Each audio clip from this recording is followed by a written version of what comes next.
It's episode 17 of Whole Lot of Wolves season 6. I'm Joshua Buckley alongside co-host Paul LePage. Hello. Danny on the socials in Baltimore. Hi. And joining us from chilly Minnesota, it's Todd Dewitt. Howdy, y'all. See, we were briefly talking about this. This kind of shows how big North America is. Me and Paul were in Texas near the bottom. Todd's up near the top in Minnesota. Todd, you said it was 5 degrees there this morning? Yeah. Yeah, it Cold. was chilly here in Texas, too. It was 47. So, 42 degree difference for those that think America's a tiny little country. Guys, I've started drinking again. You know, I'm off the painkillers, which is probably good because it helped me get through that slog of a 1-0 loss to Villa. Although there were some positives. We'll get to it. Paul, we finally got to see Rob Edwards coming off of an international break lineup. Unfortunately, Wolves were missing probably their best player this season with Krejci out. Yeah, I think that was a blow based on leadership as well, just as much of anything. Certainly for the back line, potentially a goal threat as well, one of the bigger players from corners and that side of things too. So disappointed for him to miss out, but then we're just kicking around before the show. At least we have got some genuine cover in the centre-back berth right now. So I suppose that was something to be somewhat thankful for, that we weren't down to the bare bones. Bellegarde came in to start. He was up top with Arias and JSL. What did you think going into that match about that front line, Todd? I was pretty excited. I was very excited not to see Molineux, just to see something different. I think Molineux for all he's done, but we all kind of get it by now. Like he works hard, he runs, but I just wanted to see a little bit more dynamics up front there, and I thought Bellegarde really came through with that. He was everywhere. Really appreciated that fight and just the wherewithal to look for those passes. Yeah, there was definitely one guy who was doing a fantastic job and another one who was doing not so much. Danny, let's talk about Bellegarde, because to me, when I watched that match on Sunday, I said, Bellegarde is going to play a big role in this team next year to try and get it up to the Premier League again. Is that kind of how you would feel as well? We don't need to bring that into it at this point. He's going to play a big role in this team this year.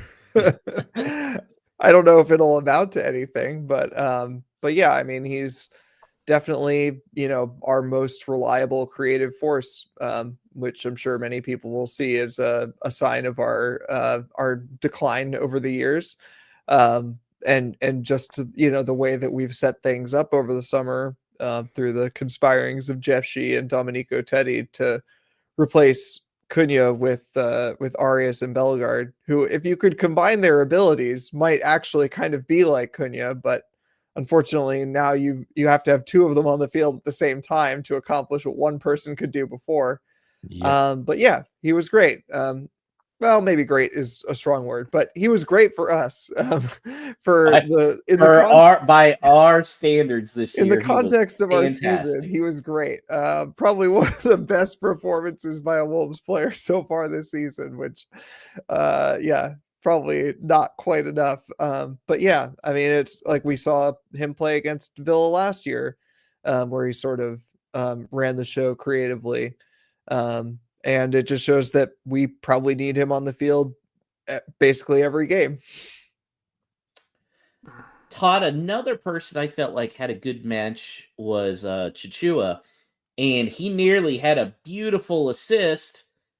JSL knocked it in. Great goal. Looks like Wolves are up 1-0. Oh, but John Arias, wrong place, wrong time, just in the way. What is going on? Is there a spot for John Arias right now in this squad? No. Oh gosh. I think on the bench. I think just as another set of legs that can come on, but not in our starting 11.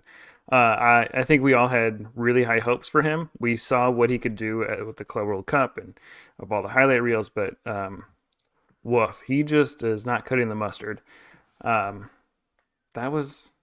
He's not good. I mean, it's just so frustrating because here we brought him in on hope and promise, and that hope and promises amounted to not a whole lot. I think it was for him though. It was right place, wrong time though, because they've been absolutely crying out for that dynamism in the box for a particular chance like that. So he should have been going in exactly the right direction that he was going, but he just should have continued his run and been out of Martinez's sight line, and it'd been a goal. What did you think of Chichua in this match, Paul? It looked like he was able to use his speed a little bit more to track down some deep balls. And then, I mean, that was a great pass to JSL as well. Yeah, that one was good. I think he put a ball in as well in the first half for the one where he got across Konza, forced to save off of Martinez as well. So there were some signs from him, but I still got there's two issues. I think there's still a distrust to actually give him more opportunities, and there's definitely a reluctance for him to have the ball when there's a chance that he could be put under pressure. But I think, like, as a body of work, that game yesterday, and you could probably get a tactico to go into more detail about the X's and O's of his precise performance, but I didn't think he did that bad, especially away from home against a good team like Villa. It didn't seem like we were torn apart really down either flank. So maybe there's some signs of positives as far as he goes. Danny, what was more responsible for the loss? Was it Wolves being crap? Was it Martinez in goal because he had some great saves? Or just some Wolvesy bad luck? It has to be all three. Yeah, I don't know. I mean, it was, look, we don't have to pretend that that performance is good enough for every game of the season, but we can also say that it was probably our best, most complete performance over 90 minutes that we've seen this season. So, more of that, please, in the sense that, there was a plan. The players were playing together, probably, played reasonably well for 90 minutes. And the fact that it came down to, a very good shot on a weak foot on their end. And, some very marginal saves from Emi Martinez on the other end means that it could have gone either way. And I think like a win against Villa, especially in the run that they've been having, would have been seen as like a big swing in terms of vibes. And so, the fact that it was so marginal, I think we can take a certain amount of comfort from that, as long as it's continued, because that's been the big problem is consistency. But yeah, there's plenty of bad luck to go around. There's certainly plenty of crap to go around. But, for the most part, a solid performance over 90 minutes. And Paul, Wolves again nearly had the lead with a nice Mosquera header. Martinez just barely tipped it, hit the crossbar. Overall, do you feel like Wolves were the better squad in the first half? I think over the balance of play, eventually, in the quality of chances that we created. I know Johnson was put to some work, but it wasn't like he was pulling out those worldly saves like Martinez did. And if you were able to go into that game at that point, going at the half 1-0 up as the away team in a derby, strange things could happen. And that's one thing I really want us to see, just to see if there is any life in this team, is to take a lead and see what they can actually do with it. Rob Edwards said that the team needs to take more risks. One of those, do you feel like, Todd, was João Gomez just being a little bit afraid to really power a shot in? Yeah, I mean, you saw where Villa's goal came from. It came from outside the box. They were taking those shots, which I was more than happy to let them take those shots from outside the box all game. But yeah, we really tried to work it in and take those easy shots. I just want to see him. We know he has it in him. His first goal came from pretty far. Um, I want to see him take more of those shots, be a little bit more adventurous, be a little bit more risk taking. Yes, we know you're great at getting the ball off people and protecting, but let's see a little bit more from you. If you think you can take a step on someone, take a shot off, take a shot off. Goals aren't coming from anywhere else right now, so why not?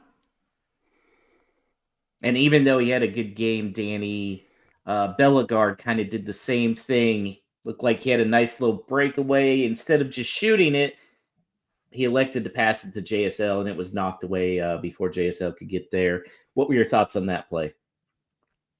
Yeah, I have to admit that I prefer for him to just shoot there. I mean, in so many ways it was probably the right choice, but yeah, I want them to probably, as Rob Edwards said, take a little more risk, but also just, I hate to bring out the old phrase "want it more," but when you can tell that players just like they want to be the person. I want, we've had a shortage of players who like want the ball, who demand the ball at their feet.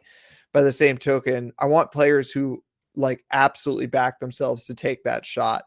And especially when you have a bit of space like he did, I mean, just blast it, man. Like he can only parry so many away, luckily. So like eventually one of those has got to go in. So yeah, just in terms of like, I guess to Rob Edwards' point, attitudinally, I just rather like, us be going for those. Now the larger problem is that we just still don't create enough of those chances.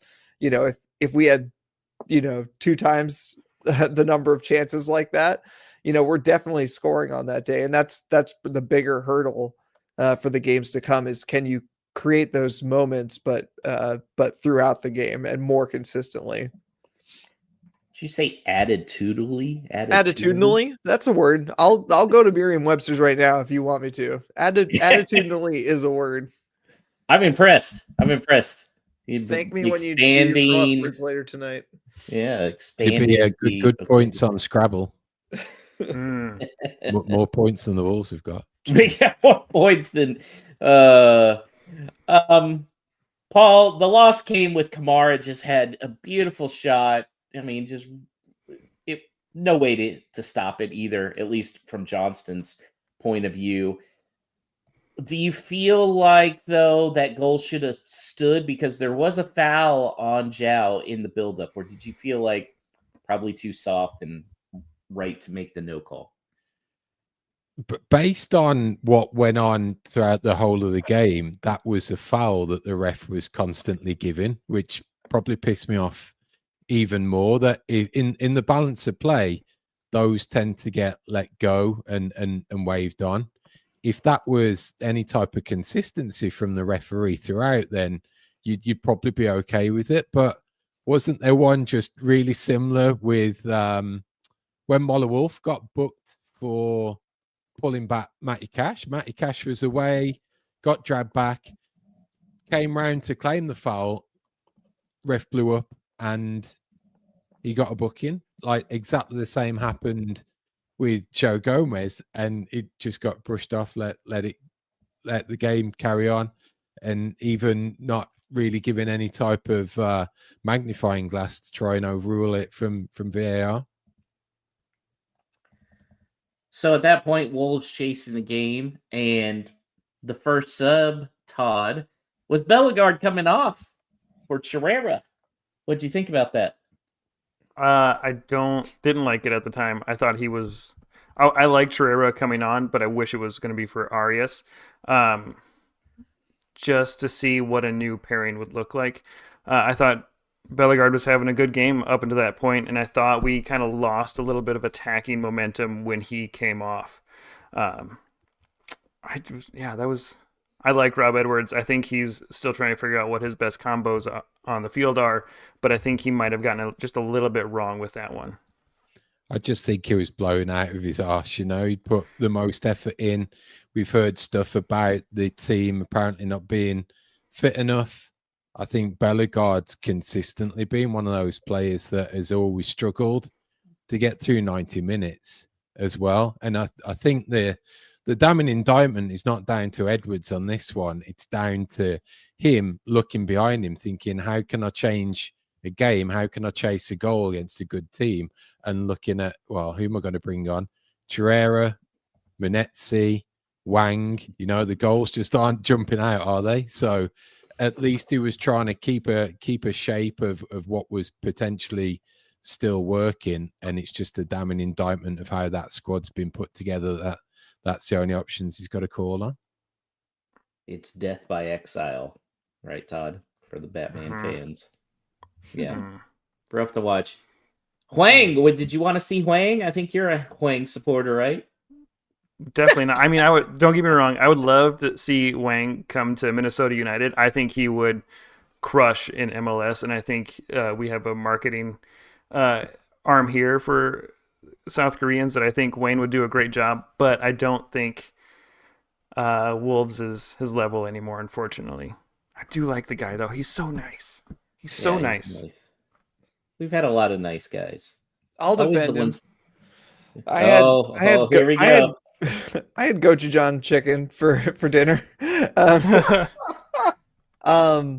Yeah, I don't know. Just the perplexing thing to me is Torreira, who really didn't offer much, except that I think he committed like 3 fouls in the time he was on the pitch. Most of them were kind of unnecessary. And I'm still waiting for someone again to play Huang where he's supposed to be played. And I know that there is a problem with that. You know, we keep saying he needs to be played in the width of the goal box. He needs to be much closer to the goal, or at least much closer to the striker. And there's a problem with that. We don't have anybody linking midfield to the forward. So someone who comes in needs to do that. But I have a hard time seeing how Torreira was the answer in that case. I thought that Matheus Mane contributed, reasonably well for a youngster. But yeah, I don't know. I mean, I'm not Rob Edwards, and I can't say the reasoning, but it is certainly, like Paul said, an indictment of our recruitment that both Huang and Menezzi were unused subs in that game, especially Huang, who's now had how many Premier League games under his belt, and Rob Edwards is bringing on Torreira and Mane instead of him. So yeah, it's not great any way you slice it, but I think I'd still prefer, if we're chasing a game, to just try to slide through Huang as much as possible. Paul, do you think we're going to see Mane a lot more here in the last part of the season? I think he's going to get minutes. I think he's going to be given some opportunities just to find out, where his fit is. You talk about opportunities for next season. You'd probably be thinking, if he's that highly regarded, he's probably looking at a championship low next season. So could it be a good test bed for him to see how he does in the Prem ahead of what happens next season? Overall, did you feel like, Paul, you took more positives from this match than negatives, other than the result? Kinda. I think solidity at the back. What helps there is consistent formation. At least we know how he's going to set up. I was much more agreeable to that formation as well, in that it was definitely a more distinct 5-2-3 rather than last week, and really having to play around with the international break and minutes and everything. It's tricky. I think you've hosted a good team who play well on the road with Palace last week. You've gone to another team in the top half of the league who are on a good run. In this one, that has been a pretty tough start. Now, whether that changes this week or not, I think that's the true test of anything even remotely to be getting excited about in terms of salvaging a season. How about you, Todd? Oh, Positives? way more positives than negatives. I think you could just see in the players they were up for it. They look like they had something to prove. I mean, JSL ran back, made a tackle, and immediately jumped up, gave a fist bump, or just celebrated that tackle. And it was nice to know that the players still care, that they're still fighting for the club, that they're still fighting for the badge, that they want this not just for the wins, but that this club means something to them. And that's what I really took away from this match, that they really care still. Danny? Yeah, definitely way more positives. It's not a positive season, at least not so far. But you can't look at that game as anything but the best, most complete performance that we've seen, as I said before. Lots of things to build on too. Like once we're actually starting to create things, you can start to see the avenues that we might create things further in the future. So, I mean, that was the frustrating thing about Pereira's time, was that it just seemed to be getting worse every single week. Like, if we had 3 shots on target one week, the next week we'd have only 1. So, it just couldn't go on like that. And so at least now we are, seeming to be a bit more solid defensively, seeming to be able to create things here and there, and if that can continue to build, then that's a good thing. And like I said before we hit record, always a bright spot to have Yersin Mosquera back in the lineup, doing all the nonsense that he does to various players, like sprint out from a cleared corner, I think, and then just like shoulder barge the defender who's trying to trap the ball with no hope of getting the ball, and immediately just give them a free kick again. But if we're not getting wins, at least we can get the entertainment off of Yersin. Danny, what happens first? Yersin gets a red card or Wolves score a goal? No, it's got to be Wolves score a goal. I mean, the red card is just like flipping a coin every game. So I mean, who knows? But surely we can trick some team into scoring an own goal before he gets a red card. I hope. Todd, you didn't look so sure. If you could simultaneously get a goal and a red card at the same time, that's what I put my money on. He's a wild card, and I never really know what I'm going to get with him, and I love it, but I'm also terrified. Like, man, all those little things, like, he doesn't need to push over everyone he runs into, but I like that he does. But one of these times, he's just going to put... But I appreciate it. It's entertaining. Like, if we're not going to win games, let's at least be entertaining. Well, hopefully they'll be entertaining this week, because we have a double match week. The first game is Wednesday at 2:30 Eastern time. That is also 2:30 in Fort Lauderdale. Take note, Wolves. 2:30 Fort Lauderdale. 1:30 Central time. God. Against Nottingham Forest. And then next Monday, a week from today, they're playing our good friend, Matheus Cunha, in Manchester United. That game is at 3 p.m. Eastern, 3 p.m. Fort Lauderdale, and 2 p.m. Central. Todd, Paul, let's talk about Nottingham Forest first. They've also been kind of struggling throughout the year. You're on mute.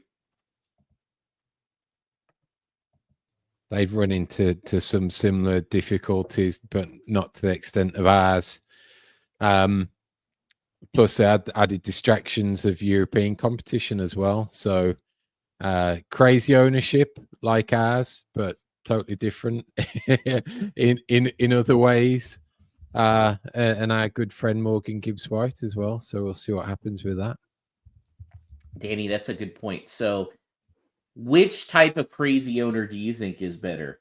Nottingham Forest, where they spend the money, but he's all over the place, or Fosun, not necessarily all over the place, but they don't spend shit? God, I don't know. I guess if I had to really choose, it's going to be a kind of grass is greener situation, where I think like it feels like I'd almost rather have a weird loose cannon individual who might go crazy and like he's not going to make himself go broke. But you know what I mean? Like, spend himself into the poorhouse supporting this team because he's insane versus like a person who is so, corporate pilled that they can't think of anything but the balance sheet for every possible expenditure, including paint for the stanchions or whatever. It's just like neither of them has any good sense. But I'd rather the person who is insane in the direction of maybe they'll just go crazy and spend some money, as opposed to how can we take money out of the academy in order to cut costs. So yeah, I guess I'd go for theirs, but I don't like either option. I'm with Danny on that one for sure. Todd, this has become a bit of a rivalry in the last few seasons, but a lot of that kind of stemmed from Neto and Cunha. So is there still going to be that extra juice in this matchup? Yeah, I think Morgan Gibbs-White's going to be on the pitch most likely, and I think that'll provide enough drama, juice, whatever you want between the fans and him that the players will feel that and play up to it. It's not a derby, but there is, because Morgan Gibbs-White's just such an asshole sometimes, that it'll feel like a big game. It'll feel like there's more on the line than just the W. There's bragging rights. There's shutting him up so he doesn't do that dumb celebration. Finger in the ears. He did come off injured in their previous game in the last 10 minutes. But no one's heard anything whether he'll be playing. So we'll just have to find out. Paul, do you imagine any kind of surprising lineup changes at all? No, not for this one. I think the back-to-back nature of the games might actually suit us a little. That he's kind of got to go back to basics in that, stick to that same formation, those key players in their key positions, and run it back again. Hopefully, some positives that they can generate from being the home team show up on Wednesday. Like that chance at Mosquera, at least there was some threat from set pieces. At least we've got that, like the attacking aerial threat that hopefully they can draw on a little. So I think some of those types of things are starting to reveal themselves as well. So I think it's going to be pretty similar. Really hope he keeps the shape and tries to get at him a bit. So what about predictions? Let's look at it. Last week, everybody got a point except for Paul. His positivity is being crushed 1 point at a time. I'm in the lead, 13 points, followed by Danny with 9. Paul and Alex tied with 6 points, and the guest spot has 5. So Todd, a little bit of work to do, although you have one of those 5 points from calling a Everton win earlier this season. What do you think about this Forest match? I don't know what to think. I think it'll be a 1-1 draw.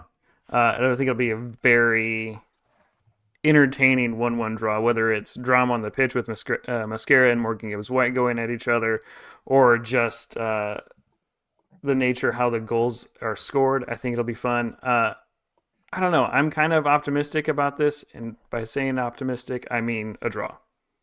I mean, we lost this last week 1-0. Before that, it was 2-0. So I think it's just law of averages, math, 1-1. Well, technically, if we're going math, it would be nil, but Nope, we're scoring. We're scoring a goal. Who's scoring it? JSO. JSO. Okay. Danny, what are you looking at? Are you ready for this? Uh-oh. I believe Chris Wood is out. It's very likely that Morgan Gibbs-White is out, and we're at home. I think Wolves win 2-1. 2-1. All right. I can't believe that we will keep a clean sheet, but a win, maybe. Wow. Okay, Paul. I'm putting a distinct caveat on this that I have to give this result based on the outro. So I am going Wolves 1, Notts Forest 0. Ooh, 2 wins. I will also go by math, but unlike Todd, I will go 0-0 for my math. I expect a super exciting Wednesday afternoon matchup that makes me want to stab my eyes out again. So 0-0. Then next Monday, we got a big one with Matheus Cunha coming into town. Todd, I know you weren't the biggest Cunha guy. Do you wish he was back, though? Yeah, absolutely. I wish we had his goals back. I don't wish we had his attitude, but yeah. Well, the attitude comes with him. So do you wish he and every bit of him was back? Yeah, sure. Why not? Counterpoint, not that I really need to convince Todd, but counterpoint, how much do you want Cunha back in this team? He was already throwing a fit last season when we actually had okay players around him, and he felt like he was carrying the whole team. That's just me presuming about his personality. How much is he going to feel like he's the only person that matters on the pitch now if he was back with us? He'd be taking training at Carrington while playing for us or something. He would be like halfway out the door the whole season. Yeah, but he'd still probably be scoring goals. And we sort of need goals right now. So Danny, you don't feel like things would have been different at all then had Cunha stayed? They'd be better. Or they'd be different. He'd score goals. I can't tell you if that translates to wins. We've conceded a lot of insane goals that I'm sure he's not helping us defend. So, like, do we have another couple of points because there were some draws in there? Sure. But, like, do you think if Cunha is here, we're not bottom of the table? I think that is a hard thing to believe for me. What do you think, Paul? Based on that, I think we might not be bottom of the table, but we're still in a relegation scrap. So, okay, so if all the other results, I mean, I guess it depends because like the two above us right now are Burnley and Leeds, but Burnley are on 10 points. Do we make up those 8 points with Cunha? And again, I know like 3 of Burnley's points came from us. So yeah, see, so that would be what I'd come back with. I mean, right there.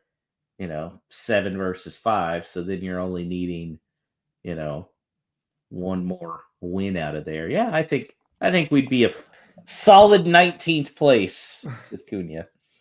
Maybe. Paul, what will be the reaction to Matheus Cunha on Monday? I think fitness levels first is whether he'll play. I'm not sure what his status is. Is he going to play, Danny? What do you think? I think so. And this is mostly just for me following things for Fantasy Premier League. I think he just posted on his Instagram that he is back, according to his stories. And everybody's excited that he will play in the midweek game. But that likely means starting on the bench. So by Monday, I imagine he's starting for them with the other absences that they have. I think he'll get pelters. And maybe that's something that we need, the crowd needs to actually get some life into the place and get an enemy. But you've always got that fear of it turns the volume up and the animosity, but comes back to bite on the ass. If I could, counsel the fans at Molineux, which I know I can't, I would say don't boo him when he has the ball. That means he's going to shoot from 30 yards out and score. But if you laugh at him when he misses a shot, which he does pretty frequently, he also takes a lot of shots and scores them occasionally. But if you laugh at him when he falls on the floor after missing a shot or like throws his arms around, I think that gets to him way more than the booing would. How do you think the players are going to respond to it, Todd? I think they'll be professional. I mean, they'll want to win, obviously, but I don't think there'll be any necessarily animosity, at least as much as there will be with the fans. Definitely not from our midfield. Yeah, Yeah. because he did win the player of the season. Yeah. I don't know. It'll be a fun game. Yeah. All right, so let's hear your prediction on it. Oh gosh. Well, here's a question: who gets sent off first, him or Mascara? Both at the same time. Yeah, both at the same both at the same instant. I would time. take that all Oh day. yeah, box office. I'm gonna say a 2-1 loss. 2-1 loss. Okay. Yeah. Danny?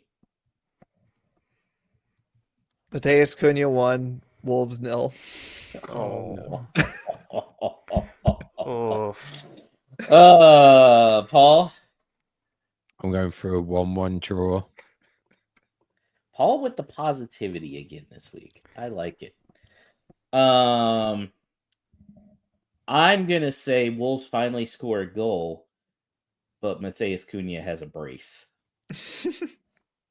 He seems like somebody that, I mean, we've seen it. Big games, he has come through. The worst is gonna be, does he do the... And if he does he get out of that stadium alive? I don't know. So I say 2-1 Man U. It's no stupid questions time. The time of the show where you, the listener, can ask us anything about this wonderful football club that is Wolverhampton Wanderers. You can email those questions to hello@wholelotofwolves.com. Reach us on X at WLWpod, or if you're watching right now in the live stream, you can throw your question on into the chat. First up off of X, we have Drew Freakin, who asks, in Victor's doghouse, who would have made the biggest impact on this team this year? And he lists Lamina, but says maybe a reach since he was hated everyone by the end. Carlos Forbes or Tommy Doyle.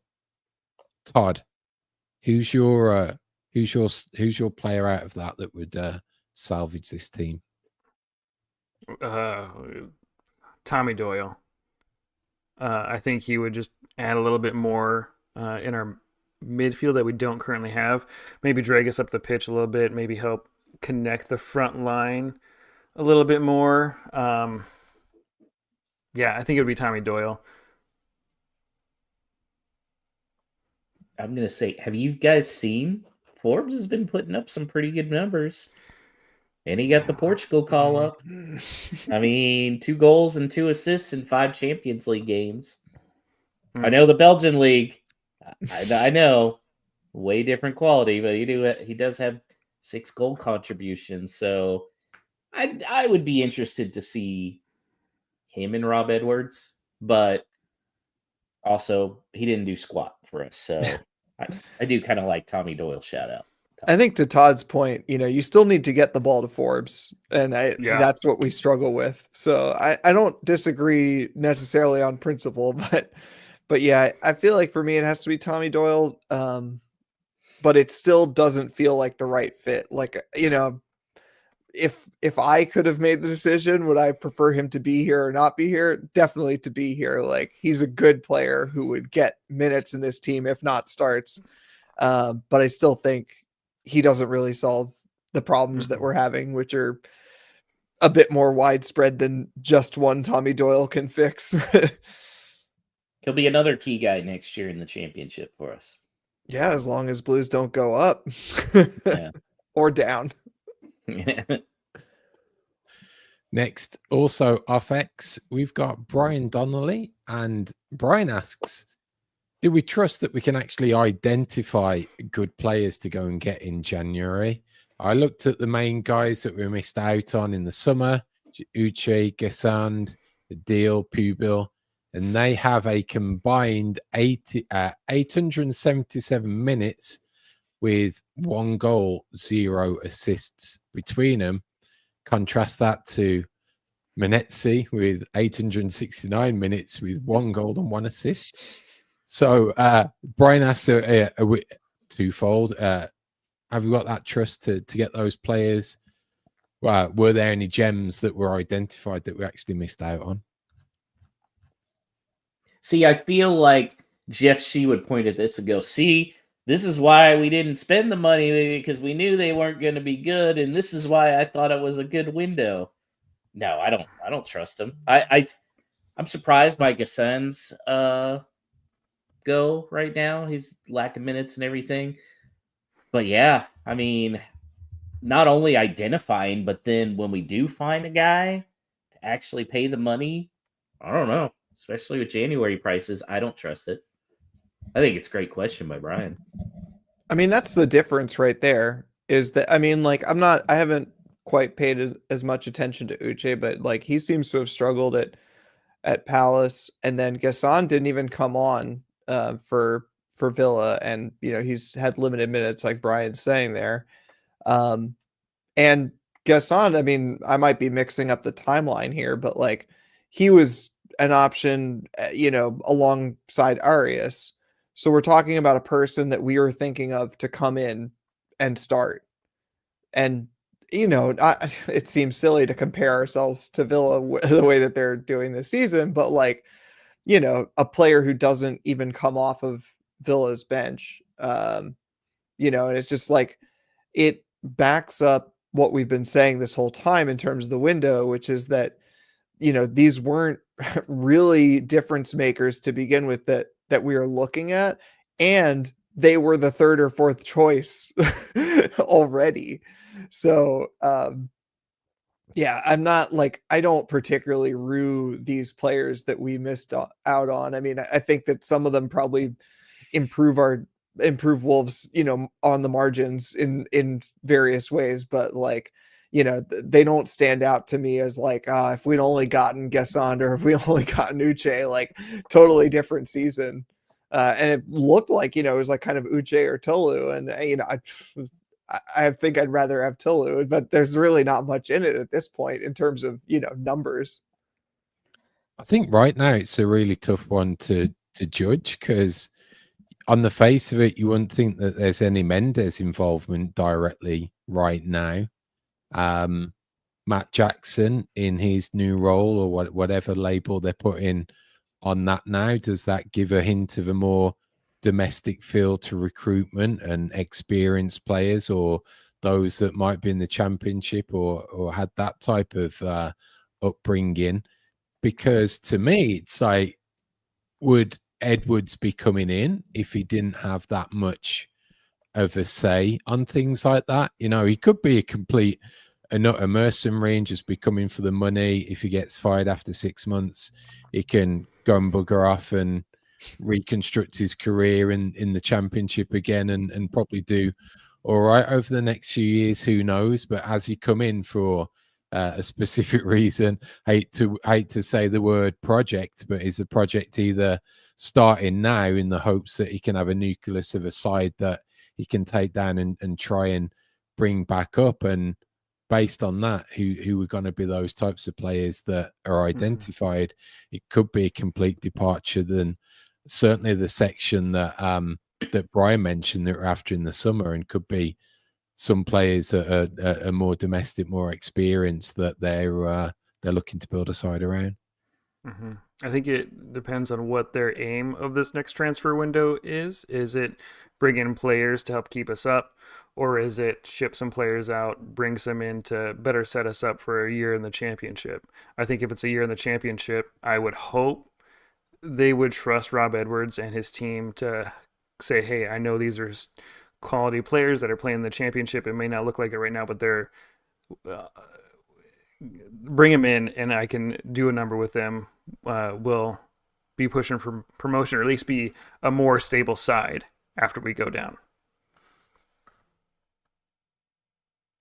Yeah. And finally, from what came in, we got New England Wolves on X asking if this has been an easier stretch of games, what does a hard one look like? And will it in fact be a nuclear winter?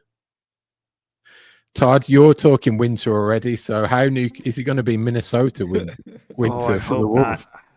Minnesota winters aren't for the weak, and I hope that I don't even know if this was an easy run. Like Villa and Palace are good sides, you know. They are a good side. I mean, was it Villa? This is their 7th home win out of 8 or something like that. These weren't easy. These were winnable games, but not easy games. I don't know. I think we all might just have to take a couple of shots of Malort, kind of black out for a few months. Hope that when we wake up, everything's on the up and up. We're out of the bottom 3. Some real Minnesota advice there. Just drink Black out heavy. on the Everything will be Malort. better in the morning. Yeah, no, I have to agree with Todd that we're in for it, especially in December. But I think Paul's right. The 2 games that Rob Edwards has really had have not been gimmies by any stretch. Both good teams, and especially in the case of Palace, a team that always has our number regardless of how good they are or we are. Villa, I suppose, a bit the opposite, but like Todd said, they've been on a tear, especially at home. Very like I haven't watched them a ton, but they've been sneaking a lot of things based on the score lines and the XG. But still, not games that I ever would have thought we were going to win, even if we were having a better season. So I think there is cause for, can't say optimism. Optimism is not the right word to use. There is cause for some slightly more positive thinking when it comes to games against Forest and even Man United, that these teams are not infallible. Hell, I watched Man United play, who was it? It wasn't Grimsby. Whatever the lower league opposition they did just before that international break in like literally a torrential downpour. They have had terrible games this season, and maybe we get lucky and we're the shit team that they lose to. So that is no stupid questions for this week. Thanks for those contributions. Please continue to do so. Again, you can email them to hello@wholelotofwolves.com or on our socials on X or Facebook. Well, as we prepare for life in the championship, it is your Paramount Plus Watch of the Week. And I had to pick this movie with one of our favorite Ninja Turtle pals. Todd is here so he can see if I have a correct take on this. Oh, yeah. Here we go. Got my little bobblehead pen. Yeah, I got the Donatello. So my Paramount Plus Watch of the Week this week is Teenage Mutant Ninja Turtles Out of the Shadows, the Michael Bay sequel in 2016. Not very well liked. However, I would argue that is the most loyal to the beloved cartoon show in the 90s, because we had Bebop, we had Rocksteady, we had Krang, and of course then Casey Jones came. I know it gets a bad rap, mostly because of Michael Bay and his ludicrousness, but that's one of my favorite Ninja Turtle movies, Todd. I just need a moment to process all the things you said. That's one of your favorite Ninja Turtle movies? Yes. You're because insane. I felt like it was very loyal to the cartoon. I guess, man. If you like big flashy things that go boom, and yeah, I guess in that sense, very much according to the cartoon, but not a good movie.